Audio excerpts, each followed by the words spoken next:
स्वागत है आपका ज़िगज़ैग कहानियाँ में, जहाँ हर कहानी मोड़ लेती है एक नया ज़िगज़ैग रास्ता। तैयार हो जाए मज़ेदार, रहस्यमयी और जादुई कहानियों के सफ़र के लिए।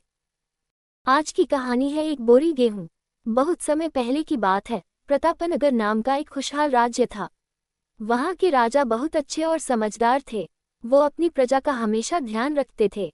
लेकिन अब वो बूढ़े हो गए थे और सोच में थे कि उनके 3 बेटों में से कौन सबसे अच्छा राजा बनेगा। राजा ने तीनों बेटों की परीक्षा लेने की सोची। एक दिन उन्होंने तीनों को बुलाया और कहा, मैं और तुम्हारी माँ तीर्थ यात्रा पर जा रहे हैं। हमें लौटने में कई महीने लग सकते हैं।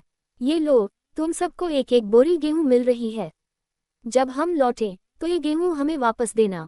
तीनों बेटों को गेहूं की बोरी मिल गई। बड़ा बेटा क्या करता है?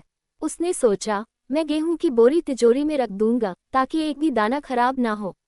लेकिन कई महीने बाद जब तिजोरी खोली तो गेहूं सड़ चुका था और उसमें से बहुत बदबू आ रही थी। दूसरे बेटे ने क्या किया? उसने सोचा, मैं गेहूं खेत में डाल देता हूँ, इससे ज्यादा गेहूं उगेंगे। लेकिन उसने सही जमीन नहीं देखी, न सफाई कराए और न ही खेत की देखभाल की। जब राजा लौटा तो वहां सिर्फ झाड़ियां और घास उगाई थी, गेहूं तो बिल्कुल नहीं था। तीसरे बेटे ने क्या किया? उसने सोचा, मैं इस गेहूं का अच्छे से ध्यान रखूंगा। वो अपने दोस्त के साथ गया, एक अच्छी जमीन ढूंढी, वहां से घास और पत्थर हटवाए। फिर गेहूं बोया और रोज पानी, खाद और देखभाल की।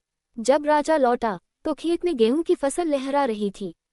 अब तो वहां 50 बोरी से भी ज्यादा गेहूं था। राजा बहुत खुश हुआ और उसने तीसरे बेटे को नया राजा बना दिया। सीख क्या है बच्चों? जैसे राजा ने बेटों को गेहूं दिया, वैसे ही भगवान ने हमें जीवन दिया है। कुछ लोग जीवन को बिना समझे बर्बाद कर देते हैं, कुछ मेहनत नहीं करते और कुछ लोग मेहनत से अपना और दूसरों का जीवन सुंदर बना देते हैं। हमेशा अपने मन को साफ रखो, अच्छे विचारों को बो, मेहनत करो, तभी भगवान भी खुश होंगे और तुम्हारा जीवन भी सफल होगा। धन्यवाद। कहानी खत्म, लेकिन मस्ती नहीं। जल्दी मिलते हैं एक और मजेदार सफर में, सिर्फ ज़िगज़ैग कहानियों पर। बच्चों, अगर कहानी अच्छी लगी हो तो लाइक करो, शेयर करो और हाँ, ज़िगज़ैग कहानियों को सब्सक्राइब जरूर करो।